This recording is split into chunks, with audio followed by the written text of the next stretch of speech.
Bonjour à tous et à toutes et merci d'être aussi nombreux à cette formation sur le journalisme de solution. Le journalisme de solution, qu'est-ce que c'est? En quoi consiste-t-il? D'où vient-il? À quoi ça sert? Quelle est sa vocation? Pourquoi est-il nécessaire? Quelles sont les spécificités de ce type de journalisme auquel s'intéressent plusieurs rédactions? Le journalisme de solution se limite-t-elle à raconter des histoires positives et dire que tout va bien? Comment se pratique-t-il? Selon Pauline Amiel, faire du journalisme de solution, c'est faire du journalisme à deux yeux. Mais qu'est-ce que ça veut dire faire du journalisme à deux yeux? Eh bien, Pauline Amiel, qui est spécialiste du journalisme de solution et qui intervient dans plusieurs colloques et plusieurs formations pour faire connaître ce sujet, est avec nous aujourd'hui pour vous en dire plus et mieux, pour vous former sur la pratique de cette forme journalistique qui séduit de plus en plus les lecteurs et qui fait des adeptes. Bonjour Pauline, merci d'avoir accepté notre invitation. Bonjour à tous et à toutes. Écoutez, je suis très contente d'être avec vous aujourd'hui pour parler du journalisme de solution. Je suis ravie, merci beaucoup Kossi et l'ICFJ de m'inviter pour cette rencontre, cet atelier. Donc, je vais essayer à la fois de présenter un petit peu le journalisme de solution et puis de donner quelques clés pour s'initier et puis insérer un petit peu le journalisme de solution dans sa pratique. Donc, je risque de parler de beaucoup de choses, mais l'idée c'est qu'on puisse aussi en discuter à la fin, voilà, si ça En convient. tout cas, la formation s'annonce très intéressante et il faut préciser à ceux qui suivent actuellement que Pauline Amiel vient de publier le journalisme de solution aux presses universitaires de Grenoble. Elle est maîtresse de conférences à l'université d'Aix-Marseille et directrice adjointe de l'école de journalisme et de communication d'Aix-Marseille, responsable du master journalisme. Moi, je suis Kossi Balao, le directeur du forum de reportage sur la crise sanitaire mondiale du Centre international pour les journalistes, ICFJ, qui est basé à Washington. C'est un forum qui offre des opportunités, qui offre des séries de formations, qui offre des ressources aux journalistes du monde entier. Le forum existe aussi bien en anglais, en français, en espagnol, en arabe et en portugais.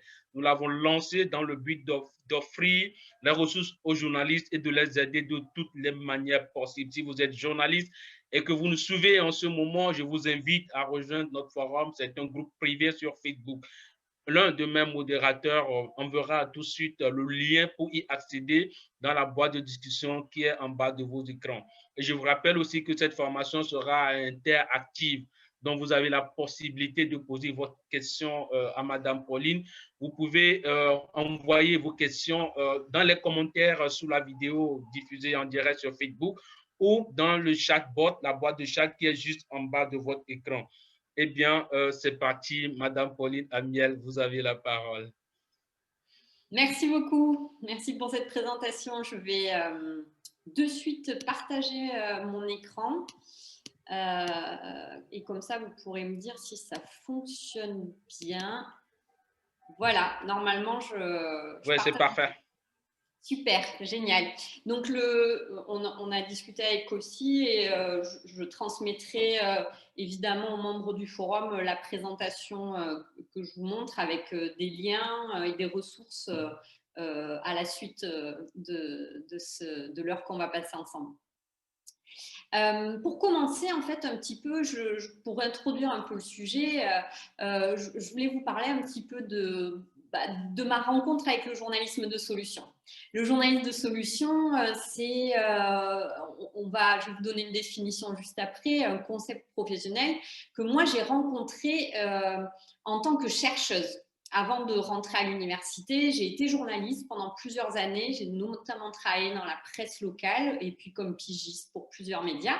Et puis après, j'ai basculé dans le monde de la recherche en faisant une thèse sur les médias. Et après, je suis rentrée à l'école de journalisme et de communication de l'université d'Aix-Marseille. Et pendant mon travail de thèse, j'ai rencontré plusieurs journalistes qui m'ont parlé du journalisme de solution que je ne connaissais pas du tout. Et j'ai trouvé ce sujet absolument fascinant Et j'imagine que si vous êtes là aujourd'hui, c'est aussi parce que le journalisme de solution vous intéresse ou vous questionne. Et moi, depuis donc maintenant 6 ans, je continue à travailler dessus, donc en tant que chercheuse, et à m'intéresser, à investiguer un petit peu son fonctionnement. Et en fait, je me suis rendu compte au fur et à mesure de mes recherches que l'effet qu'avait eu le journalisme de solution sur moi en tant que chercheuse, c'était un effet aussi qu'on trouvait chez les journalistes qui s'y intéressaient ou qui le pratiquaient.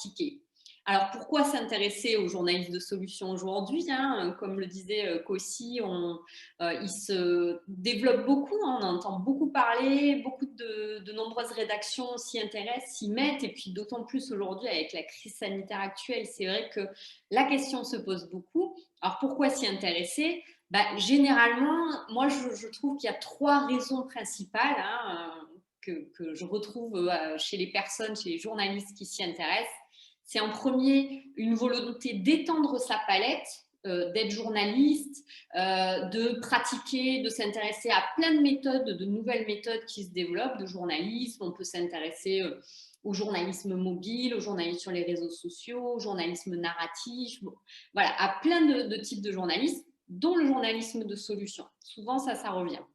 Et puis, on a également la volonté de réenchanter sa pratique professionnelle. C'est une autre raison pour laquelle on s'intéresse au journalisme de solution, parce que parfois, les carrières des journalistes sont un peu compliquées, de plus en plus compliquées. Il y a beaucoup de précarité, de difficultés à faire son travail. Et souvent, rencontrer le journalisme de solution, ça permet de retrouver goût à sa pratique, de retrouver goût au métier de journaliste, de retrouver, voilà, de réenchanter sa pratique. C'est vraiment ce que je retrouve. Et puis la dernière raison, qui est aussi souvent une des plus étendues, c'est la volonté de recréer un lien de confiance avec les publics. Le journalisme de solution, il est né de cette défiance grandissante des publics envers les médias dits traditionnels. Hein. C'est quelque chose qui n'est pas nouveau, qui date au moins des années 90, mais qui ne fait qu'augmenter. Et donc, face à ce constat, plusieurs techniques journalistiques ont été créées, dont le journalisme de solution. On s'est rendu compte au fur et à mesure du temps que le journalisme de solution, il permettait de recréer en partie un lien de confiance avec les publics et puis de proposer d'autres formes de journalisme qui pouvaient intéresser et redonner goût à l'actualité, aux médias, au traitement médiatique de l'actualité. J'ai un exemple très parlant hein, qui date de cette semaine même, qui est une étude qui est sortie hier ou avant-hier, qui a été commanditée par le Solution Journalism Network. C'est un réseau dont je vais parler plusieurs fois pendant cette heure, un réseau qui a pour vocation de répandre le journalisme de solution, de le faire connaître et puis de former les journalistes aux journalistes de solution.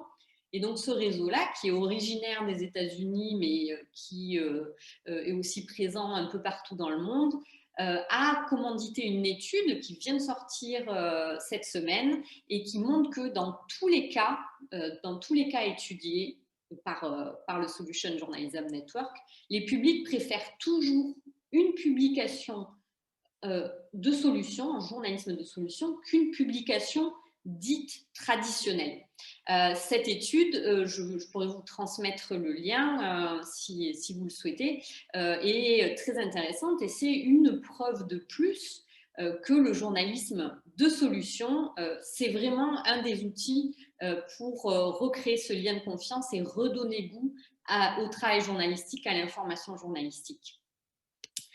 Donc, aujourd'hui, voilà un petit peu le programme, excusez-moi, de ce qu'on va voir ensemble. Je vais passer un petit peu vite et puis n'hésitez pas à me poser des questions si je suis allée trop vite sur certaines parties. Il y a beaucoup de choses à voir, donc c'est vrai que voilà, je risque d'être un peu rapide de temps en temps. Il ne faut pas hésiter à me me faire signe si ça ne va pas.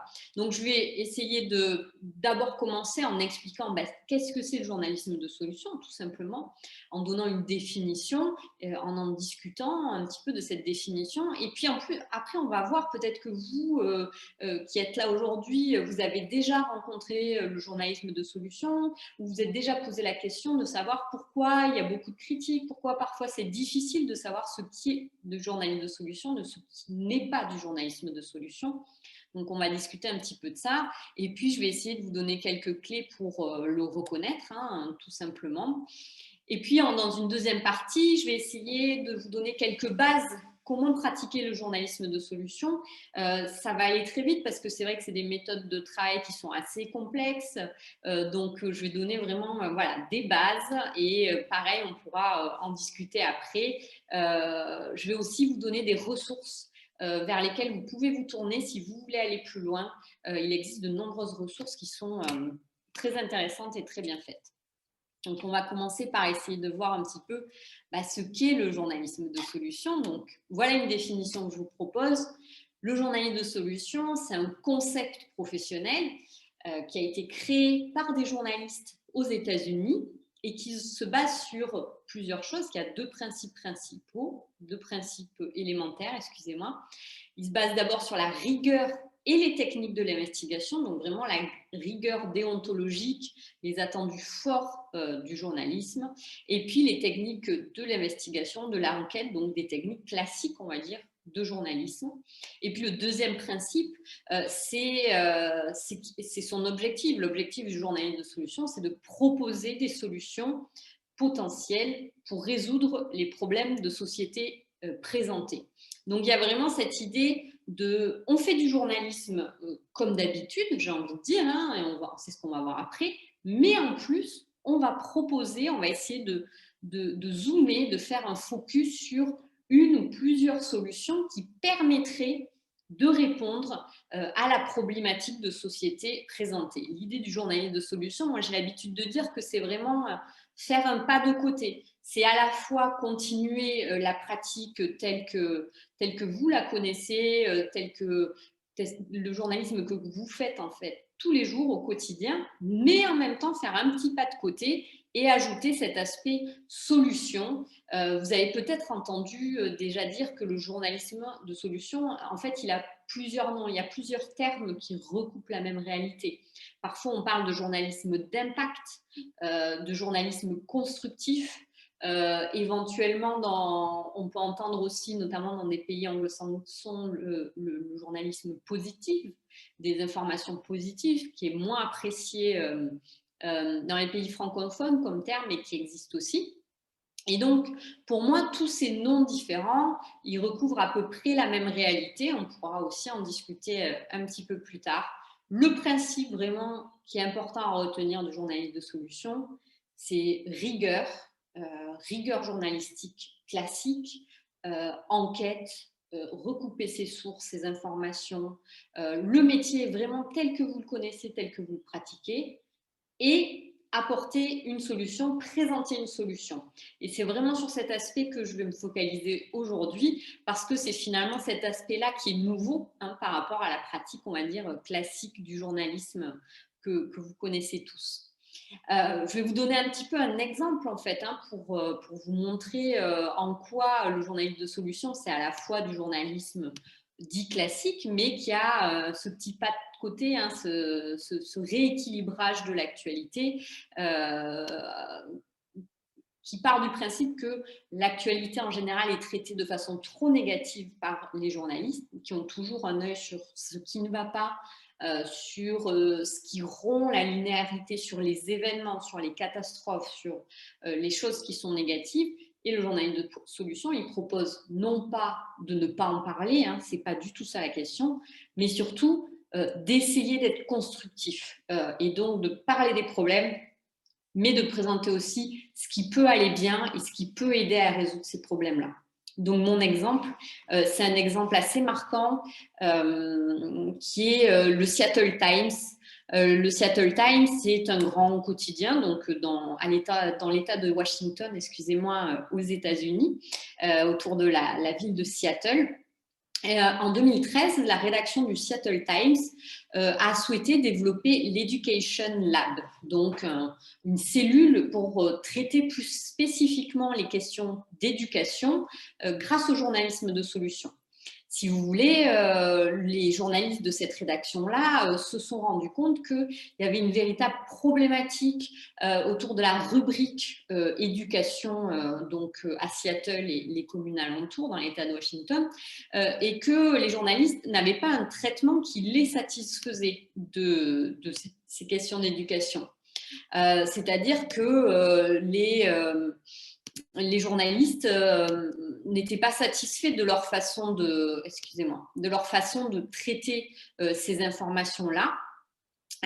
Parce qu'ils se rendaient compte qu'ils allaient parler à chaque fois qu'il allait avoir un problème dans une école, un problème de violence ou d'analphabétisme ou un problème spécifique, ils allaient en parler et puis ensuite plus rien.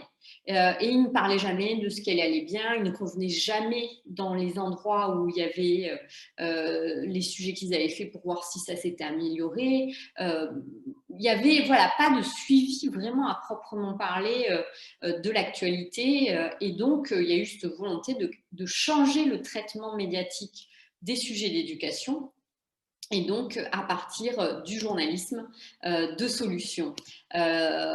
L'Education Lab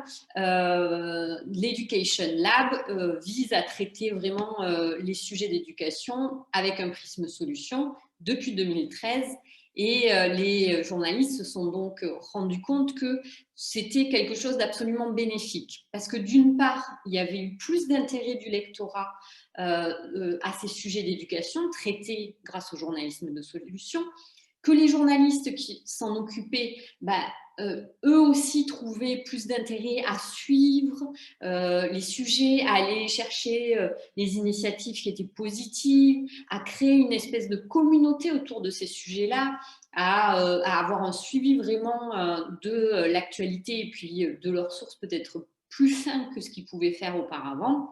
Et ils se sont également rendus compte que grâce à ce nouveau traitement, à ce focus fait sur les questions d'éducation, les pouvoirs politiques aussi avaient changé leur point de vue sur ces questions-là. Et donc, depuis 2013, donc en 8 ans, ils ont vraiment constaté une amélioration, non seulement du traitement médiatique des sujets d'éducation, mais en plus d'une certaine forme de cohésion qu'il pouvait y avoir autour de la communauté éducative, mais aussi un réel impact dans la société, puisque les pouvoirs publics eux-mêmes et les politiques avaient changé leur façon de voir les choses autour de ces problématiques d'éducation. Donc, et puis, alors, le dernier point qui est quand même pas négligeable non plus, grâce à cette initiative, une grande fondation a financé pour partie l'Education Lab du Seattle Times, donc financièrement aussi le journal, l'entreprise en tout cas, s'y est retrouvée. Donc cet exemple est très intéressant et moi je vous invite vraiment à aller voir un petit peu l'Education Lab du Seattle Times. Je donnerai plus tard évidemment d'autres exemples, hein, évidemment. Je vois qu'il y a des questions un petit peu au fur et à mesure, j'étendrai un petit peu après, mais pour dire que le journalisme de solution n'est pas censé être réservé aux journalistes spécialisés, hein. Théoriquement, on peut adapter le journalisme de solution à tout type de sujet. On pourra revenir dessus. Alors, c'est une très bonne remarque qu'on a d'une journaliste à Port-au-Prince, à Haïti. Effectivement, le journalisme de solution, vous voyez, on commence à en parler, ça fait un quart d'heure que je vous présente un petit peu. C'est ce que je vous disais. Il y a beaucoup de journalistes qui pratiquent le journalisme de solution, qui intuitivement ont déjà eu cette idée de dire « Attention, je ne peux pas présenter que des choses qui sont négatives, mais aussi s'intéresser à ce qui peut aller bien et essayer d'inspirer mes lecteurs, essayer d'avoir un impact sur la société dans laquelle je vis. » Et effectivement, il y a beaucoup de journalistes qui font du journalisme de solution sans mettre le mot dessus. Et ça, c'est très intéressant aussi. Mais de plus en plus, le journalisme de solution se professionnalise aussi dans le sens où des formations sont faites, des règles sont de plus en plus établies, etc. Et c'est très intéressant parce que ça se construit. C'est une pratique qui est assez nouvelle et donc au fur et à mesure, il y a une vraie construction et ça, je trouve que c'est quelque chose qui est assez intéressant. Alors, pour continuer à comprendre le journalisme de solution, parce que comme je vous disais, comme c'est une pratique qui est assez récente, il y a à la fois du journalisme de solution qui respecte complètement la définition que j'ai pu vous donner auparavant, mais il y a aussi de nombreux acteurs qui vont utiliser le terme journalisme de solution sans vraiment correspondre à cette définition-là. Donc, on peut se retrouver parfois, ça a peut-être pu vous arriver également, vous qui nous suivez, à regarder un article ou une vidéo qui s'appelait journalisme de solution et pourtant, ça ne correspondait pas tout à fait à ce que vous pensiez du journalisme de solution. Ça, effectivement, ce sont des choses qui arrivent souvent parce que, comme je vous disais, la pratique du journalisme de solution est assez récente. Moi, je l'ai datée donc, dans l'ouvrage que j'ai écrit avec les recherches que j'ai faites. La naissance, à proprement parler, elle date des années 90 aux États-Unis. Mais ensuite, il ne s'est pas passé grand-chose pendant plusieurs décennies. Et puis, le journalisme de solution, il prend de l'ampleur en fait depuis voilà, une quinzaine d'années. Et à l'échelle de l'histoire du journalisme, une quinzaine d'années, c'est quand même très récent. La pratique, elle est vraiment en train de s'instaurer, comme le journalisme d'investigation, quand il est né, il n'est pas né d'un coup, tout construit tel qu'on le connaît aujourd'hui. Bah, pour le journalisme de solution, c'est la même chose. Donc, il évolue, les frontières, les limites, les définitions, elles s'établissent de plus en plus. Et c'est ça aussi qui est très intéressant de voir. Et comme il prend beaucoup d'ampleur, le journalisme de solution, il y a des bonnes choses et des choses qui sont moins, on va dire, moins novatrices. Hein. Donc, voilà. Donc, qu'est-ce qu'il n'est pas? Ça aide aussi, je trouve, à comprendre un petit peu cette pratique du journalisme de solution, c'est de savoir ce qui n'est pas. Qu'est-ce qui n'est pas? Il n'est pas l'apologie d'une initiative. Quand on fait du journalisme de solution, une des tentations, c'est normal hein, que tout le monde a, hein, que les journalistes, mais tout le monde, on va trouver une initiative, une association, une entreprise qui fait quelque chose de nouveau. Et puis la tentation, ça va être de faire les louanges de cette initiative, de trouver ça absolument formidable et de faire un article qui soit un peu trop laudateur. Théoriquement, ce n'est pas du journalisme de solution. Parce que le journalisme de solution, une des techniques qu'il adopte justement pour pas être un journalisme qui soit trop positif, une des techniques qu'il adopte, c'est de toujours parler des limites de la solution ou des solutions qui sont présentées. Donc, une des règles, hein, je vais vous montrer, on en parlera plus en détail après, une des règles du journalisme de solution, c'est vraiment, je choisis une initiative ou une solution qui me paraît enrichissante, qui me paraît faire avancer la réflexion ou avoir un impact sur une problématique de société, mais je vais toujours me concentrer aussi sur les limites de cette solution-là, justement pour ne pas en faire l'apologie de cette initiative-là. Notamment, si imaginons cette entreprise ou cette initiative au bout de quelques années, bah, elle ne fonctionne plus, elle s'arrête, ou si au final les promesses n'étaient pas à la hauteur, du coup, c'est mieux quand même d'avoir parlé dès le départ des limites. Deuxièmement, le journalisme de solution, ce n'est pas l'héroïsation ou la volonté de porter au nu une personne. En fait, très souvent, là aussi, hein, c'est quelque chose, je pense, qui arrive à tout journaliste et pas seulement aux journalistes de solution. Hein, c'est arrivé à tout le monde et je pense que c'est normal. On rencontre une personne qui est absolument formidable, qui a des tas d'idées, qui est très dynamique, qui est très installé dans sa communauté, qui est à la fois président ou présidente d'association, qui est à la fois voilà, élu local, qui fait ci, qui fait ça, qui fait tout le temps quelque chose et qui va être le porteur de la solution qu'on a choisie.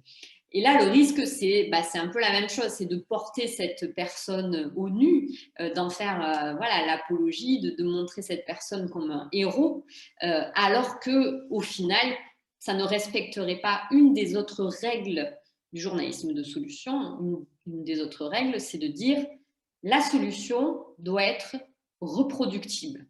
Ça, c'est pas évident. C'est-à-dire que si je choisis une initiative ou une solution qui n'existe que parce qu'il y a une personne bien spécifique qui porte ce projet-là, ben, ça veut dire que sans cette personne, la solution, elle s'effondre. Et en plus de ça, on ne peut pas reproduire cette initiative-là dans d'autres contextes. Elle n'est pas reproductible parce qu'il n'y a pas cette personne-là précisément. J'ai un exemple à vous donner là-dessus. Je pensais l'utiliser plus tard, mais c'est pareil, c'est le bon moment. J'ai écouté l'autre jour à la radio, enfin en podcast plus précisément, une émission que j'aime bien de France Inter qui s'appelle Interception. Et il y avait un reportage de la rédaction sur une initiative qui était formidable, qui s'appelle Villa Village. Et en fait, c'est une héritière, une Anne de la Baume, elle s'appelle, je crois, une femme qui est très riche, qui a beaucoup d'argent et qui a décidé d'acheter à Lille un immeuble entier, de tout refaire et de créer dedans 11 logements qu'elle va louer à des prix modiques, pas cher du tout, à des personnes, alors soit qui sont sans revenus, soit des étudiants, des personnes qui sont en très grande difficulté et qui n'arrivent pas à se loger. On peut se dire c'est génial, c'est du journalisme de solution. Sauf que non, parce qu'en fait, cette solution-là, elle n'est pas reproductible puisqu'elle n'est liée qu'à une seule personne, à cette fameuse Anne de la Baume qui a eu cette initiative. Et c'est évidemment formidable ce qu'elle a fait. Mais du coup, ça veut dire que sans cette personne-là, ben, la solution, elle tombe à l'eau. Imaginons que si malheureusement, elle a un problème de santé ou j'en sais rien demain, ben, tout ce qu'elle a fait va tomber à l'eau. La solution ne tient pas la route. Et en plus, on ne peut pas faire la même chose à, je sais pas, dans d'autres villes parce qu'il n'y a pas cette personne-là. Donc, attention, le journalisme de solution, ce n'est pas un portrait élogieux d'une personnalité. On est vraiment sur une solution qui est reproductible. Qu'est-ce que le journalisme de solution n'est pas encore? Ce n'est pas de la publicité ou de la com pour une initiative. Là aussi, c'est difficile et je crois que c'est quelque chose pareil qui existe en dehors du journalisme de solution. Il y a beaucoup de personnes et beaucoup de journalistes, mais pas seulement.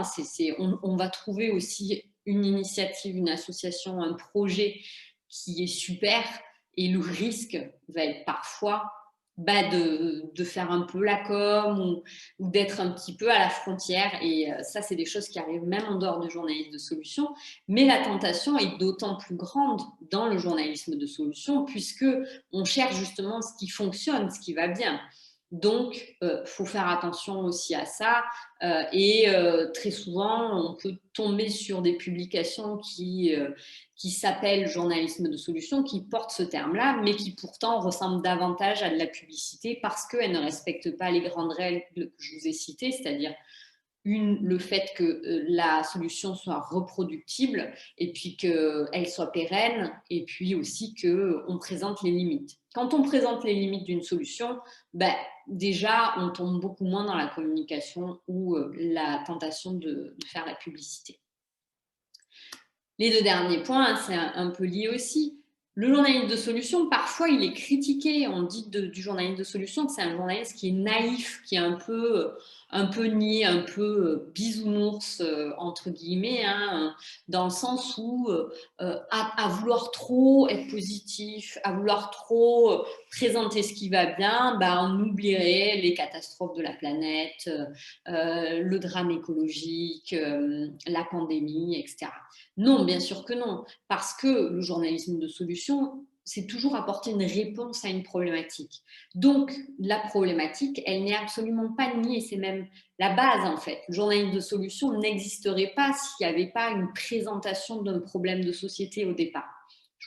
J'ai d'autres exemples à vous montrer après. L'idée, c'est vraiment, on présente un problème de société et puis derrière, on explique en quoi cette solution peut être utile pour le régler en partie. Évidemment, l'idée, c'est pas du tout la solution miracle n'existe pas. Le journaliste de solution ne dit pas, aucun journaliste de solution ne vous dira moi, je n'ai que des solutions miracles. La solution miracle n'existe pas.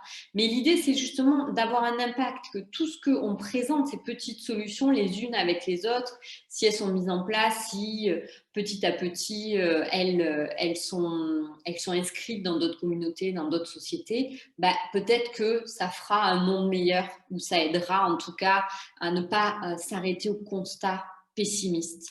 Voilà, donc on n'est pas du tout dans la naïveté. Hein. Je crois que ça, c'est quelque chose, en tout cas pour moi, c'est quelque chose de très clair, hein, que le journaliste de solution, c'est un journaliste, certes, qui a envie d'aller au-delà, de ne plus s'arrêter au constat de ce qui va mal, mais qui est quand même conscient de la situation du monde et la situation de la société dans laquelle il vit. Le journaliste de solution, ce n'est pas non plus un journaliste qui est militant. Ça, c'est des questions de point de vue. Hein. Attention, moi, je ne dis pas ça. Je pense qu'il faut de tout pour faire un monde et que je suis pas. Voilà, le journaliste de solution fait partie du grand monde du journalisme, mais il y a plein d'autres pratiques qui sont très bien. Le journaliste de solution, très souvent, il va être utilisé en France notamment, mais pas seulement, hein, dans plusieurs pays francophones, hein, par des médias qui vont être des médias engagés. Engagés notamment dans l'écologie, dans le développement durable, notamment, hein, pas seulement, mais notamment. Et c'est pourquoi parfois il y a de très fortes critiques du journalisme de solution en disant que c'est un journaliste qui est militant, qui est engagé dans certaines orientations, alors soit politiques, soit de société, etc. Théoriquement, le journaliste de solution n'est pas militant parce que comme c'est du journalisme, que c'est vraiment basé sur la déontologie classique du journalisme, de dire il faut essayer d'être neutre, il faut essayer de présenter tous les aspects d'un sujet, donner la parole à tout le monde, etc. Théoriquement, on n'est pas dans le journalisme militant. Après, évidemment, comme je vous dis, hein, c'est comme d'autres formes de journalisme, hein, ça peut être aussi un choix professionnel et ça peut être aussi une très bonne chose. Donc, le journaliste de solution, en tout cas, c'est sûr que, voilà, normalement, il n'est pas ça, il ne fait pas l'apologie, voilà, il ne présente personne comme un héros, pas de publicité, il n'est pas naïf et théoriquement, il n'est pas engagé dans les solutions qu'il présente. Alors, pour continuer un petit peu à découvrir ce journalisme de solution, alors merci, oui, je jette un peu un œil sur la conversation, mais j'ai un peu du mal, je vous avoue, en même temps que je parle. Si vous voulez, je reprends les questions après, si ça vous va, à la fin. Oui, à la fin, je vous lirai les questions win à win. Ok, super, parfait, merci. Alors voilà, là j'ai deux exemples pour vous, hein, le journalisme classique et puis journalisme de solution. Donc, je vous propose, je vais juste ouvrir les onglets que j'ai préparés. Hein. J'ai préparé 2 articles, en fait, qui parlent de la même chose. On ne va pas les lire en entier, je n'aurai pas le temps, mais je vous inviterai à les lire, si vous voulez, après la conférence. Donc, hop, je vais juste essayer de les ouvrir. Voilà. Donc là, on a un article du média L'Union qui parle des masques, ces nouveaux déchets. C'est un sujet qui a été qui est toujours un vrai sujet de société, très dramatique. Hein. On se rend compte qu'avec la prolifération des masques, il y a beaucoup de pollution liée aux masques, hein, donc c'est dangereux. En plus, la population ne sait pas forcément si on les trie, si on les trie pas, qu'est-ce qu'il faut faire. Bon, c'est un très bon article hein, qui présente bien les sujets. Il y a de bons intervenants qui expliquent bien la situation, différentes sources, parties, etc. Très bien. Mais on lit cet article et on sort de là, on se dit, bah, c'est foutu, on ne sait pas trier les masques, la population ne sait pas quoi en faire. Voilà, c'est dramatique. Et puis à côté de ça, je vous ai choisi un article qui a été publié, ces 2 articles ont été publiés en plus la première semaine. Hein. Donc vraiment, c'est même constat de départ. Il y a une surproduction de masques. Il y a une surpollution liée aux masques parce qu'ils sont nombreux à être jetés dans la rue. La population ne sait pas quoi en faire, on le trie pas, etc. Mais là, la journaliste a voulu aller plus loin. Elle a fait du journalisme classique dans les règles de l'art, en interrogeant diverses sources, en allant voir les pros, les anti, etc. Mais elle est allée plus loin, elle présente une démarche de la ville de Meudon qui s'est associée avec une entreprise pour proposer de recycler, mettre en place des bornes de collecte des masques et puis d'essayer de créer une filière de recyclage de ces masques-là. Et puis la journaliste présente même la limite de cette initiative, la limite qui est de dire ça marche tellement bien que finalement ils n'arrivent pas à recycler et à trier tous les masques que la population de Meudon envoie. Je vous inviterai à lire ces 2 articles et je trouve que c'est très intéressant de pouvoir comparer l'un et l'autre, de pouvoir comparer vraiment... de pouvoir comparer, excusez-moi, vraiment le tri de... Alors, excusez-moi, et du coup, je suis sortie et puis il me demande d'actualiser la page. De pouvoir comparer de quelle façon on peut aborder les sujets de la même façon. Donc, il y a vraiment un article classique qui est de très bonne qualité. L'information est très bien traitée. Il y a les 5 W qui sont au départ, il y a l'information principale qui est en début, plusieurs sources qui ont été interrogées, on présente très bien la problématique de société, il y a des témoignages, les informations sont recoupées, franchement cet article est super, celui de l'Union, et puis il y a l'article de solution qui est dans Libération, et c'est là qu'on peut voir les différences. Il y a les 5 W, mais on rajoute un 6e W. Ça, c'est vraiment un des axes forts du journalisme de solution.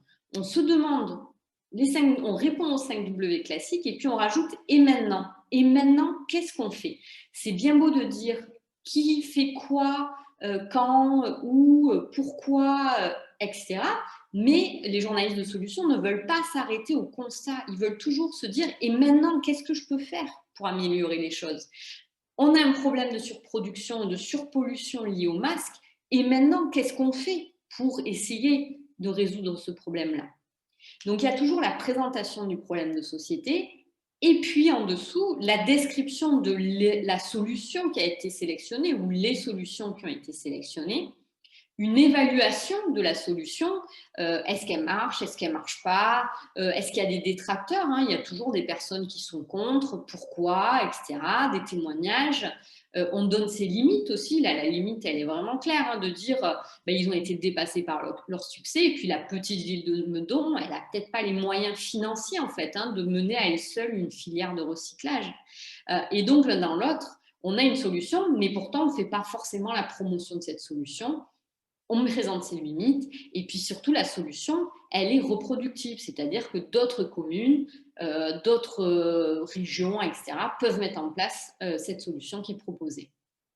Je vous inviterai à lire ces 2 articles qui me semblent bien illustrer ce qu'est le journalisme de solution. Ensuite, on va essayer de rentrer concrètement dans comment on fait du journalisme de solution. J'espère que avec ce que je vous ai présenté, vous avez bien vu le principe général. Il ne faudra pas hésiter à me dire si vous voulez qu'on y consacre plus de temps. Voilà les bases un petit peu, si vous voulez vous tester, si vous avez envie de faire un peu de journalisme de solution dans votre quotidien professionnel. Comme je vous ai dit, je partagerai la présentation si vous voulez vous en servir plus tard. Les bases, il y a beaucoup de choses qui se recoupent déjà avec la pratique du journalisme telle que vous la faites tous les jours. Donc, on identifie une problématique de société ou une accroche d'actualité classique. Et puis ensuite, on se pose la question, quels sont les aspects de ce sujet qui n'ont pas été abordés dans le débat public? Est-ce qu'il y a des angles morts ou est-ce qu'il y a des personnes qui ont déjà abordé de cette façon le problématique de société, mais qui ont mis en place des choses pour essayer d'avancer, de tester, qui essaient de ne pas s'arrêter au constat? Est-ce qu'il y a des solutions qui sont dignes d'intérêt face à ce problème? Et puis là, c'est vraiment le rôle journalistique, c'est ce qui va changer finalement par rapport à du journalisme dit classique, c'est une évaluation de la solution. Est-ce qu'elle marche? Est-ce qu'elle est potentiellement reproductible? Quelles sont ses limites? On va interroger les détracteurs, etc. Parfois, il arrive aussi qu'on trouve une solution, que des personnes aient une idée, mais qu'elle ne soit pas encore mise en place. Ben, c'est des choses qu'il faut dire, qu'il faut montrer pourquoi cette idée elle est intéressante, aller voir d'autres personnes qui disent que cette idée est intéressante et dire attention, la limite c'est que ben, on ne l'a pas encore testé, donc peut-être que ça va marcher, mais peut-être que ça va pas marcher. Et puis retourner quelques mois après, voir comment ça se passe. Et puis ensuite, on est sur du travail classique en fait de journalisme, c'est-à-dire enquêter, rencontrer du monde, faire des reportages, trouver des chiffres qui permettent de mesurer la mise en place de la solution, etc. Et puis l'écriture, hein, c'est ma slide suivante, on va y passer après. On décrit le problème de société et puis on montre la solution et ses limites. Un dernier point qui est de plus en plus le cas, mais qui est en tout cas très souhaité dans le journalisme de solution, c'est de faire connaître son travail. Parce qu'une des envies du journalisme de solution, c'est cette idée d'impact, d'avoir un impact dans la société. Donc plus on fait connaître la solution, et plus potentiellement on a un impact sur la société et dans la résolution de cette solution. De la même façon, si vous voulez voir un petit peu des exemples, je vous invite aussi à regarder plusieurs sites, notamment Nice Matin, qui a mis en place du journalisme de solution dans ses colonnes, hein, qui fonctionne assez bien et qui traite des sujets locaux, qui sont des sujets qui sont traités par ailleurs par les journalistes de Nice Matin, mais qui les traitent en journalisme de solution, donc font ce pas de côté pour essayer de sortir des acteurs institutionnels classiques, trouver de nouvelles sources, de nouvelles idées, aller voir dans d'autres pays comment ça se passe et comment ils peuvent résoudre les problèmes un petit peu différemment. C'est très intéressant. Voici aussi quelques questions qui peuvent vous permettre justement d'évaluer la solution. Hein. Cette idée, c'est ça qui est un petit peu difficile au début dans le journalisme de solution, c'est de dire comment j'évalue ma solution, comment je juge que c'est vraiment une solution ou que c'est voilà, un effet de buzz ou quelque chose qui ne va pas forcément fonctionner. Je vous laisse cette liste de questions hein, qui permet de voir un petit peu si cette solution, elle peut fonctionner ou pas. Là aussi, je vais vous donner un exemple qui peut être intéressant. Le média Tout va bien, qui est un média papier et un site internet, traite de grands dossiers en format journalisme de solution. Et récemment, il a traité un dossier, la question de l'eau et de l'eau dans notre situation actuelle du dérèglement climatique comme un défi. Et tout va bien, la journaliste a souhaité montrer plusieurs initiatives, aller voir un peu partout dans le monde quelles pouvaient être les initiatives qui fonctionnaient, les comparer, montrer comment on les met en place. Ça, c'est très important dans le journalisme de solution aussi, comment on les met en place et de quelle façon elles peuvent être réutilisées. Pour terminer, je vous ai proposé plusieurs ressources. Hein. Il y a les liens à chaque fois, je vous invite à les regarder aussi. Donc, des ressources pour aller plus loin. Si vous voulez aller plus loin, vous avez donc le Solution Journalism Network, dont je vous ai parlé, qui a un espace d'apprentissage du journalisme de solution. Alors, il y a des MOOC généraux et puis des MOOC aussi thématiques, hein, c'est intéressant.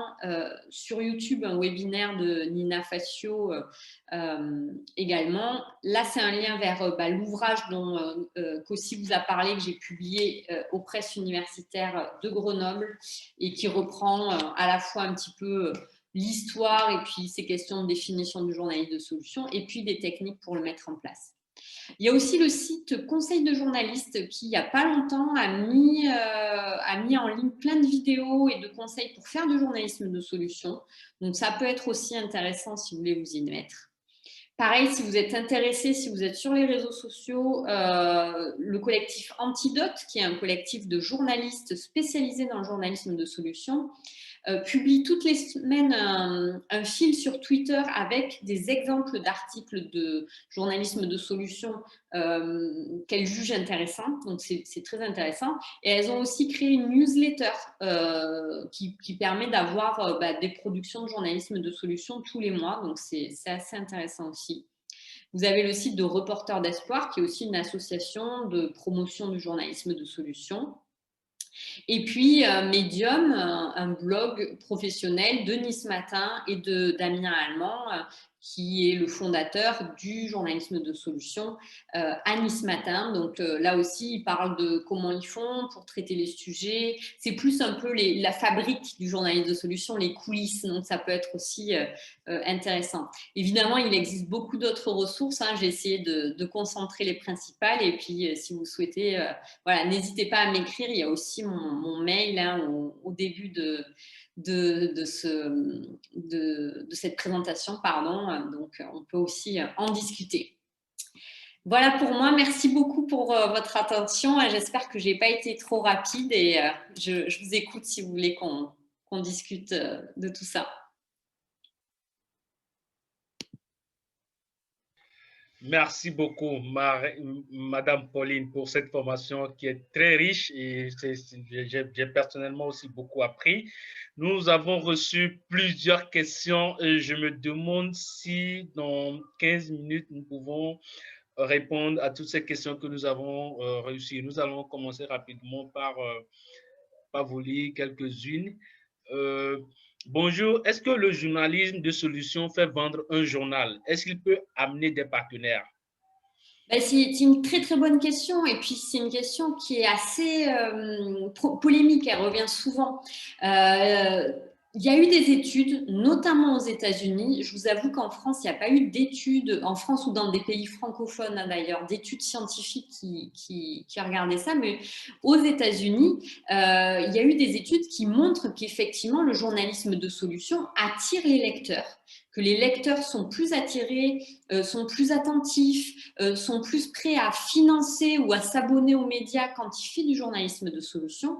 Et à côté de ça, on a aussi des exemples de médias, notamment aux États-Unis, qui ont reçu des financements de fondations, d'acteurs privés ou des bourses externes pour développer le journalisme de solution. Donc, c'est vrai que c'est un des aspects qui intéresse les rédactions, souvent, enfin les médias, en tout cas les entreprises médiatiques, c'est le fait que le journalisme de solution, il peut être un moyen d'attirer plus d'audience et d'attirer plus de financement. Quels sont les sujets qui nécessitent le plus le journalisme de solution? Je précise que ce sont des questions des participants. Moi, je garde les miens. Très bien. Alors, c'est une très bonne question aussi. Le journalisme de solution, théoriquement, pourrait s'adapter à tout type de sujet. Mais moi, je me suis rendu compte dans mes recherches que selon les contextes, selon les pays, il y avait des sujets qui étaient plus développés en journalisme de solution. Donc, par exemple, aux États-Unis, c'est beaucoup les questions d'éducation et les questions de problèmes communautaires, entre communautés qui vivent plus ou moins bien ensemble. En France et puis plus largement en Europe, c'est souvent les questions de développement durable et d'écologie qui sont traitées en journalisme de solution. Il y a plusieurs thématiques qui sont développées comme ça et c'est souvent selon les contextes. Mais on voit beaucoup les problèmes, les sujets de santé aussi, hein, ou les sujets sociaux qui peuvent être beaucoup traités en journalisme de solution. Beaucoup de gens critiquent la pratique du journalisme de solution en la décrivant comme idéaliste, utopique ou même naïve. Que leur répondre? Oui, tout à fait, c'est vrai. Moi, je pense qu'il faut leur répondre de dire que non, le journalisme de solution, au contraire, c'est tout sauf un journalisme naïf parce que c'est un journaliste qui est conscient des problèmes, mais qui veut aller au-delà, qui ne se satisfait pas du constat. Les journalistes qui font du journalisme dit classique, entre guillemets, hein, s'arrêtent au constat de dire « je vais expliquer ce qui se passe ». Et le journaliste de solution, il dit « j'explique ce qui se passe ». et je montre aussi quel chemin on pourrait suivre pour participer à la résolution d'une problématique de société. Donc pour moi, c'est même l'inverse en fait. Un autre constat, c'est de dire le journalisme, pourquoi le public se méfie du journalisme, se rejette un petit peu les médias traditionnels, parce qu'il est trop négatif. Il y a un prisme très négatif des médias et des journalistes en général. C'est quelque chose qui a été étudié scientifiquement.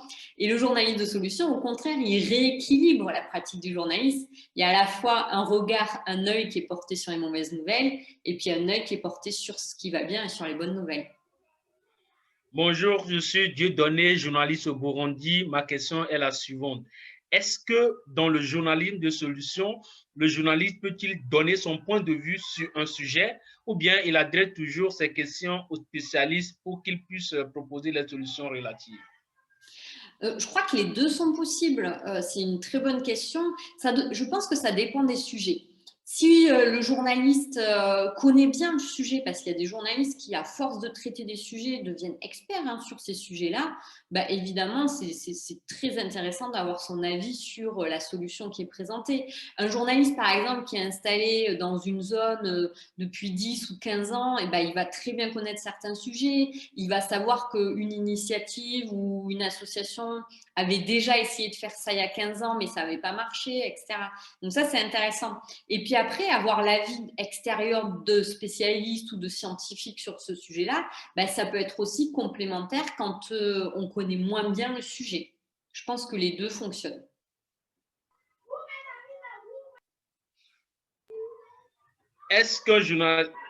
Non, cette question a...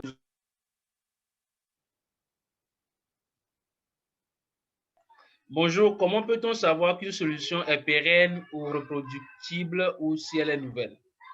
Oui, ça c'est vrai que je reconnais, c'est ce qui est un peu difficile avec le journalisme de solution. C'est vrai qu'on peut, c'est le plus difficile au départ, se poser la question comment savoir si c'est vraiment une solution pérenne, reproductible, etc. C'est pourquoi je vous ai mis, alors je suis passée très vite sur l'avant-dernière slide, je vous ai mis toute une série de questions. Et sur cette série de questions, si vous arrivez à vous les poser quand vous trouvez une solution, ça peut vous aider à vous dire oui, ça c'est une bonne solution ou ça, attention, dans quelques mois ça ne va pas marcher, etc. Donc il faut se demander s'il y a déjà des preuves que ça marche, s'il y a déjà des personnes qui ont été aidées par cette solution. Il faut se demander, est-ce qu'il y a des études qui ont été faites pour montrer que ça marche ou que ça ne marche pas? Est-ce que l'initiative que j'ai choisie, la solution que j'ai choisie, elle pourrait exister sans son créateur? C'est ce que je vous disais tout à l'heure. Parfois, on a une association qui marche uniquement parce que la personne est là et porte l'association, et puis des fois, pas du tout. Est-ce que l'initiative, elle a un impact sur sa communauté, sur son environnement, sur les politiques locales, le public, etc. Est-ce que cette initiative, je peux décrire comment elle a été mise en place? Ça, c'est important dans le journalisme de solution, puisqu'on veut donner un impact sur la société. C'est important de décrire les rouages, de décrire comment ça s'est passé. Est-ce que je sais, est-ce que je peux le décrire? Est-ce que je peux trouver des opposants à cette initiative, à cette solution, et qu'est-ce qu'ils peuvent m'en dire? Pourquoi ils s'opposent à ça? Qu'est-ce qui s'est passé? Pourquoi eux, ils ne sont pas d'accord avec ça? C'est très important. Et puis, voilà, se dire, est-ce qu'on pourrait la reproduire dans un autre contexte? Parce que parfois, comme l'exemple que je vous donnais tout à l'heure, de villa-village, par exemple, là, ça n'existe que parce qu'il y a une personne en particulier qui a créé, qui avait assez d'argent pour acheter tout un immeuble et puis pour tout recréer, etc. Et puis, parfois, il y a aussi des initiatives qui sont vraiment liées à un contexte local et qui ne pourraient pas fonctionner dans d'autres contextes. Et donc ça, il faut aussi qu'on s'en rende compte et du coup, ça sera plus difficile à décrire comme une solution. Dans le contexte Covid, comment appliquer le journalisme de solution, notamment avec la guerre des vaccins? C'est aussi une excellente question. C'est vrai que c'est difficile dans un contexte aussi dramatique que cette pandémie. de trouver déjà des initiatives et puis des solutions, et puis aussi d'avoir la force de les porter, d'enquêter, etc. Quand on est noyé sous un flot d'informations très pessimistes, hein, c'est très compliqué. Moi, je crois que dans ce contexte-là, c'est d'autant plus primordial de faire du journalisme de solution. Toujours pareil, hein, pas du tout pour nier la réalité et puis le drame humain qui est cette pandémie, mais justement pour essayer de porter un œil, de montrer au public et à la société que certaines initiatives fonctionnent bien. Je crois que dans ce contexte-là, il y a plusieurs façons de faire. Soit on va se concentrer sur les pratiques d'autres pays. Les autres pays, qu'est-ce qui marche chez eux? Pourquoi ils ont moins de cas ou moins de mortalité? Qu'est-ce qui fait que chez eux ça fonctionne, que nous on n'a pas tenté dans notre pays? Voilà, essayer d'aller voir ce qui se passe ailleurs. Ça marche toujours en journalisme de solution et ça marche d'autant plus dans ce contexte de pandémie.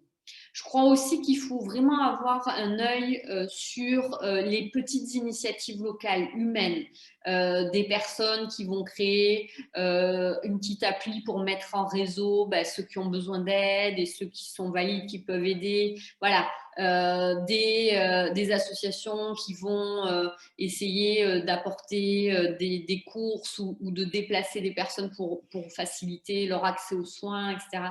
Voilà, je pense que c'est dans ces moments-là qu'il faut aussi se concentrer vraiment sur l'humain et puis les liens sociaux et ça peut aider et c'est tous ces éléments-là de réseau qui aident aussi à la résolution de cette problématique mondiale. Bonjour, moi je suis un journaliste sportif. Est-ce que vous pensez que ce domaine peut s'adapter au journalisme de solution? Alors ça, je suis toujours très très curieuse. C'est une question que j'ai déjà eue plusieurs fois et j'aime bien cette question parce que je pense que oui, mais dans le sens où le sport, c'est un sujet de société. Vous voyez, quand vous traitez des comptes rendus d'un match ou des évolutions techniques d'un joueur, bon, je ne pense pas que le journaliste de solution, ça puisse beaucoup vous aider dans votre pratique, hein. Mais le sport, c'est quand même un sujet de société, un phénomène de société. Et dans ce sens-là, le journalisme de solution, à mon avis, ça peut s'adapter au journalisme sportif. Par exemple, j'avais lu un sujet il n'y a pas longtemps sur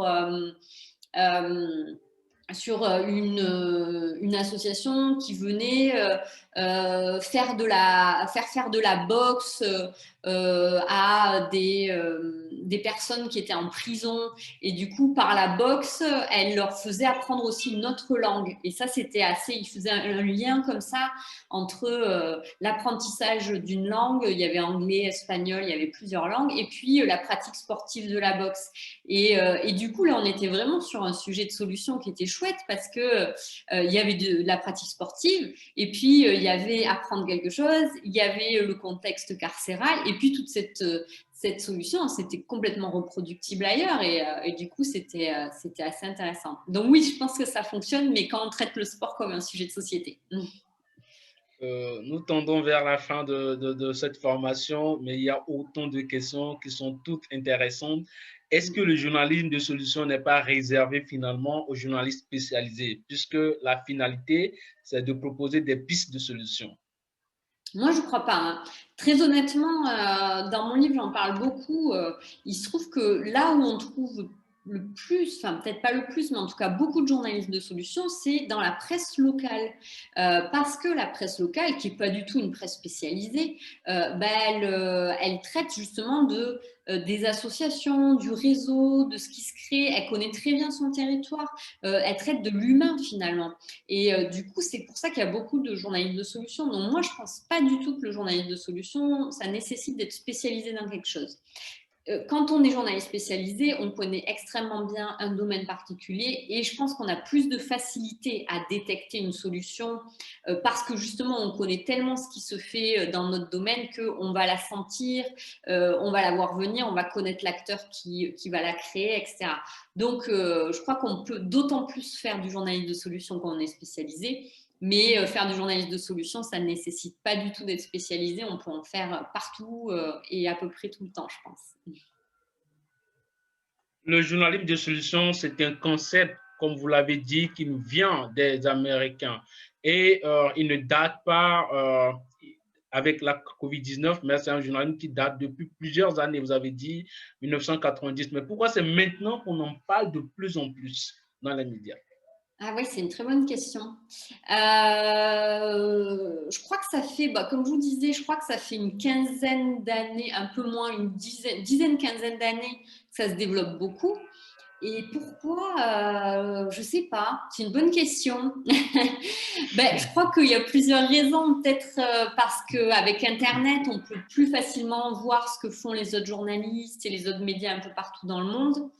Je crois aussi qu'il y a de grandes associations ou réseaux qui se sont créés et qui font la promotion du journalisme de solution, qui font des formations. Et donc, ça fait que ça se développe bien. Et puis aussi, on a plus d'exemples de médias pour lesquels le journalisme de solution a bien marché, a permis d'attirer des lecteurs. Et donc, du coup, c'est sûr que ça inspire les autres médias aussi. Je pense que c'est un peu tout ça. Bonjour, j'aimerais que Madame Pauline nous explique un peu, par exemple, comment faire le journalisme de solution dans des zones de conflit où les populations sont vulnérables à toutes sortes de manipulations. Oui, c'est une question aussi très bonne, elles sont toutes très intéressantes. J'en parle pas mal dans mon livre et il y a une variante du journalisme de solution qui s'appelle, alors c'est pas tout à fait la même chose, hein, mais qui s'appelle le journalisme de paix et qui a pour vocation justement de bien décrire les problématiques et de bien décrire les enjeux, les tensions, d'essayer de faire dialoguer en fait finalement les différentes communautés ou les différents problèmes. Et je crois que c'est d'autant plus important de faire du journalisme de solution dans des zones de conflit parce que justement, c'est vrai qu'il y a beaucoup de mauvaises informations qui vont circuler et qui vont avoir tendance à amplifier les conflits. Tandis que quand on va se concentrer, comme le journalisme de solution, sur la résolution, sur le dialogue, sur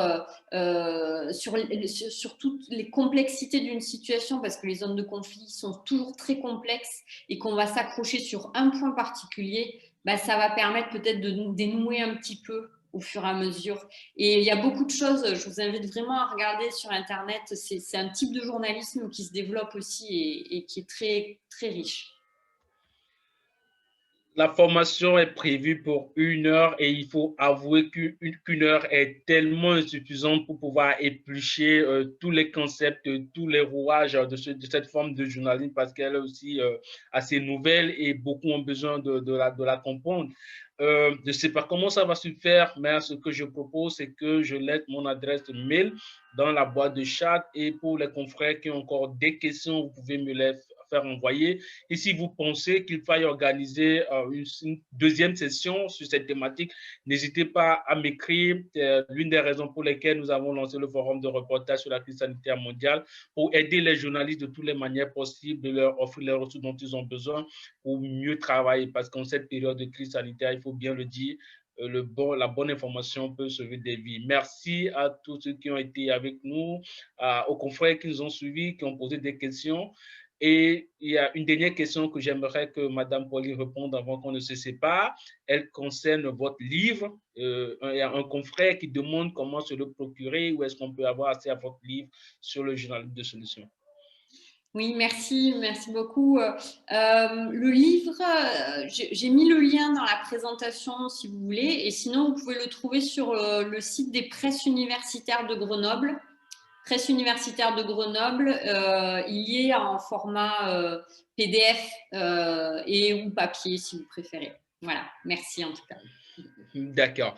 Et nous avons également lancé un petit sondage. J'ai envoyé le lien dans la boîte de chat pour savoir si cette formation vous a été utile, si vous l'avez trouvée riche, si elle a répondu à vos attentes et si vous avez aussi des recommandations à nous faire. Vous pouvez nous proposer des thématiques pour les prochaines sessions.